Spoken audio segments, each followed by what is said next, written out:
Hi hello and welcome to our story with சொந்தங்கள் channel. இன்னைக்கு நாம பார்க்க போறது ஒரு இன்ட்ரெஸ்டிங்கான ஸ்டோரி. கறிவேப்பிலை பூண்டின்னு ஒரு கிராமம்.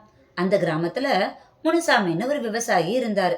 அந்த விவசாயிக்கு கிரிஜான்னு ஒரு மனைவி இருந்தாங்க. முனுசாமி அநியாயத்துக்கு பொறுமைசாலி. மனைவி சொல்லே மந்திரம்னு இருப்பாரு.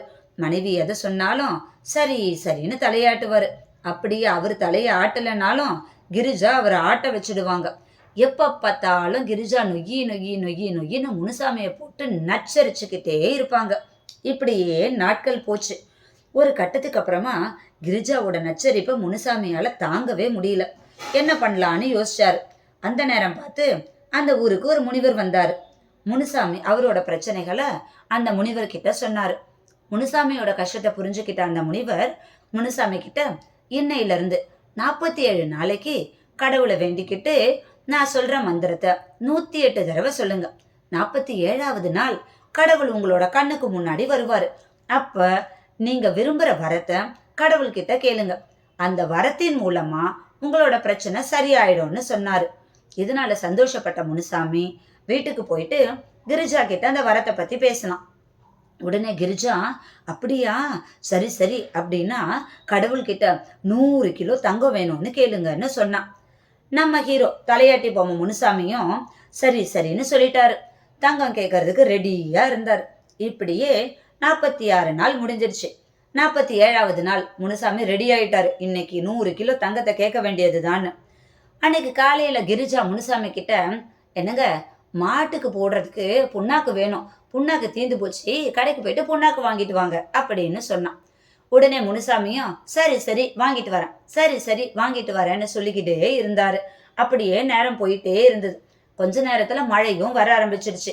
எப்படிடா கடைக்கு போறதுன்னு முனுசாமி தட்டி கழிச்சுக்கிட்டே இருந்தாரு. 108 முறை தவத்தை சொல்றதுக்கு, அதாவது அந்த மந்திரத்தை சொல்றதுக்கு, தவம் பண்றதுக்கு உட்கார்ந்துட்டாரு. எங்க இருந்து இவர் புண்ணாக்கு வாங்குறது, இவர் தான் மந்திரம் சொல்றதுக்கு உட்கார்ந்துட்டாரு. அப்படியே சொல்லிக்கிட்டே இருந்தாரு.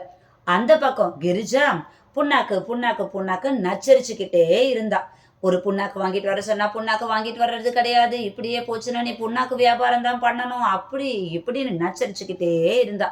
அந்த புண்ணாக்கு புண்ணாக்குன்ற வார்த்தை முனுசாமியோட காதுல ஒழிச்சுக்கிட்டே இருந்தது. அதை ஒரு பக்கம் காதுல கேட்டுக்கிட்டே இவர் 108 தடவை மந்திரத்தை சொல்லிக்கிட்டே இருந்தாரு. ஃபைனலா 108வது தடவை அந்த மந்திரத்தை சொல்லி முடிச்சாரு. முடிச்சதும் கடவுள் கண்ணுக்கு முன்னாடி வந்துட்டாரு. உடனே முனுசாமிக்கு பயங்கர ஆச்சரியம், பயங்கரமா சந்தோஷப்பட்டாரு. கை காலே ஓடல, என்னடா பண்றதுன்னு யோசிச்சாரு. உடனே கடவுள் பக்தா நீ வேண்டும் வரத்தை கேள் அப்படின்னு சொன்னாரு.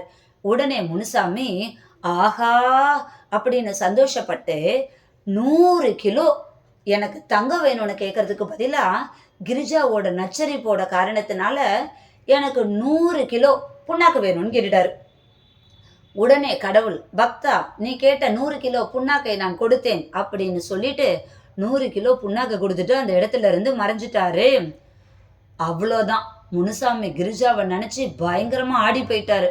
இதை பார்த்த கிரிஜா அப்பதான் ரியலைஸே பண்ணாங்க அவங்க என்ன தப்பு பண்ணாங்கன்னு.